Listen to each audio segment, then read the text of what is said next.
नमस्कार जय जगन्नाथ सांग माने आपण मानक आज घुगुनीर रेसिपी नहीं के आसी जोटा कि आमर ब्रह्मपुर साइड रे राग चना कही थांती आउ को माने चना तरकारी कही थांती आउ को माने घुगुनी कही थांती एते परफेक्ट बनेबा केमिति बनेबा आर पूरा टिप्स आपण मानक सहित नहीं के आसी आउ चलंतु देखिबा आपण माने एटा इडली सहित चकुली सहित बरा सहित खाई परिबे उपमा आउ पूरी रे मध्य खाई परिबे बहुत ही टेस्टी लागि थाए पूरा परफेक्ट होटल टाइप रो केमिति लागिवो चलंतु देखिबा आ जदि आपण मानकु मोर ए रेसिपीटा भल लागिवो लाइक कर देबे जो माने नुआ अछंती प्लीज मो चैनल को सब्सक्राइब कर देबे। तो राति रे मु भिजे की रखितली चनाटा आ सब बेले चनाटा को आमे 5-6 घंटा आगुरु भिजेले तो भल माने पूरा माने बतुरे की रखिथिबा एटा मु राति रे सब बेले तो आमे राति रे बतुरे थांती सकाळे तरकारी करी रखुथिले तो राति रे मु ए चनाटा को बतुरे की रखिथिली आउ राग चना यहाँ आम करवा यहाँ सब सहित खाई परिबा जलखिया सहित रुटी पराठा हो जेकोसी जलखिया सहित बहुत ही टेस्टी लगी थाए पकुड़ी बरा सहित आमर ब्रह्मपुर साइड रे राग चना पूरी उपमा सहित दे था बहुत ही माने तार फ्लेवर बहुत बढ़िया लगी थाए। तो चलतु आज से ही रेसिपी आपण मान सहित शेयर करी। तो चना सहित मु देखंतु टिके तेजपत्र नहीं गली आउ कंचा लंका टिके नहीं जाइछि से आपण मैंने जदि बिना पियाज रसुण खाऊे खाली कंचा लंका तेजपत्र ने आठ मुझे पियाज काटिकी पकई देछि गोटे आलू नहीं आलूटा ऑप्शन माने देबा कि न देबा एटा मु गोटे आलू ता सहित सिझे देछि जदि पसंद हबो दे परिबा तापरे लुण स्वाद अनुसार दे देबा। आपण माने एई प्रोसेस रे बनेबे बहुत ही टेस्टी लागि थाए चना तरकारीटा आउ हमर ब्रह्मपुर साइड रे होटल रे मध्ये मिली थाए एमिति फ्लेवर रो आ देखंतु सेपटे मु सिजा बसई देछि एपटे टिके सोरिष तेल नहीं जाऊँगी सोरिष तेल गरम होला परे सेथिरे टिके जीरा फुटण दे देबा आ टिके हिंग दे देबा आ हिंगुटा कोन पे ना पाचन पई भलो होइते आमे जे कोनसी चना तरकारी हो जहा करबा हिंगु टिके पकेले भलो होइते तापर काटिके रखिथिबा टिके पियाज दे देबा आ देखंतु अदा रसुण को मु कुटिकी रखुची आ आपण मानकु इंस्टेंट माने बहुत जल्दी जेमति रेसिपीरा सरीबो से टाइप रो आपण मानक सहित शेयर करूची बेसी टाइम नउनी। तो जदि आपण मानकु भल लागिवो लाइक कर देबे आ टिके भूसंग पत्र पकई देली मेरसुंगा पत्र तापरे अदा रसुण कुटिकी रखिथिली सेटा को पकई देबा आपण माने जदि पेस्ट रखिथिबे तो पेस्ट को मध्य एई समय रे पकई देबे आ देखंतु मरच पाउडर हल्दी पाउडर आ टिके धनिया पाउडर आ गोलमरच गुंड जीरा गुंड एमती नै जिबा तापरे आमे सेटा को टिके भाजिबा। तो देखंतु एटा टिके मसलाटा को भाजी हे गेला माने एबे फ्लेम को लो रखिथिबे बेसी हाई रखिबेनी मसलाटा को आमे पियाज सहित भाजिबा गोटे टमाटर काटिकी रखिथिबा छोट छोट करी सेटा पकई देबा तापरे टमाटरटा को मध्य भाजिबा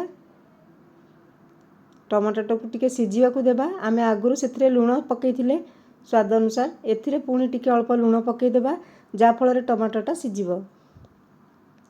तापरे आमे भाजिबा को देबा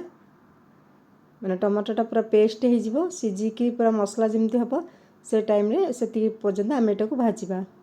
तापर देखंतु टमाटरटा पूरा सिझी गलानी सेथिरे देखंतु आमे टिके एबे कोन करबा बेसन टिके पकेइबा कोन पे आमे बेसन को पानी रे गोली के नै थांती किंतु आपण माने एमती मसला रे 2 स्पून बेसन पकई कि जदि भाजिबे तार पूरा कंचा स्मेलटा जिबा आ सेटा बहुत बढ़िया फ्लेवर आसी थाए। तो आपण माने से जो टमाटर मसला सहित ही बेसनटा को टिके भाजी देबे तो बेसन को भाजिला बेले टिके पानी देकी कसिली गोटे मिनिट कसिला परे सेथिरे जो चना सिझेइथिले सेटा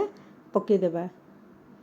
बेसनर कंचा स्मेल पळेबो तापर आमे सेही चना सिझाटा को पकई देबा। सांग माने मु एथिरे पानी गरम पानी रखिथिली जेति कि आपण माने झोल खाइबे से हिसाब रे गरम पानी नै जिबा। तो देखंतु एटा को आमे फुटिबा पई छाड़ीबा जेतु बेसन पड़ीची आ एटा आमे बरा सहित इडली सहित एमती खाइबा तो एटा को भलो कि न फुटेबा जदि माने पानीटा जदि टिके पानिया न रखिबा सेटा पूरा सुखी जिवो तो सेति पई टिके पानी एटा देबा देखंतु एति कि आमे एटार ग्रेवी रखिबा एक 2 मिनिट फुटी गला परे आमे देखंतु एटा बाढुची मु आ एति कि झोलटा हमरो रहिबो बेसी सुखिला करबेनी कोन पे ना आमे बरा सहित इडली सहित जतबेले खाइबा सेटा पानीटा को सोक कर दिए आउ पूरी हो कि उपमा हो तो पानी एमती रखिले टिके एति कि झोल रखिले बढ़िया परफेक्ट घुगनी बनी थाए। तो देखंतु आपण माने केमिति घुगनी तरकारीटा बनिला कहंतु लाइक करंतु जदि आपण मानको ए माने रेसिपीटा पसंद आसला लाइक कर दियंतु देखंतु केते बढ़िया पूरा परफेक्ट हमर घुगनी तरकारी बनिची देखंतु आ टेस्ट मध्ये बहुत बढ़िया लागि थाए बेसन पड़ी बेसन रो टेस्ट देखंतु मु आज बरा बनैछि बरा सहित आमर घुगुनी तरकारी आज जलखिया तो केमिति लागिबो तो चलन देखिबा बरा सहित केमिति खाइबे आईटा माने पूरी उपमा सहित मध्य बहुत बढ़िया लगी थाए आमर सब बेले मु एमती घुगुनी बने थाए बेसन को मसला सहित भाजिकी देबे तो तार फ्लेवरटा बहुत बढ़िया आसी थाए आपण माने घुगुनी एमती बनातु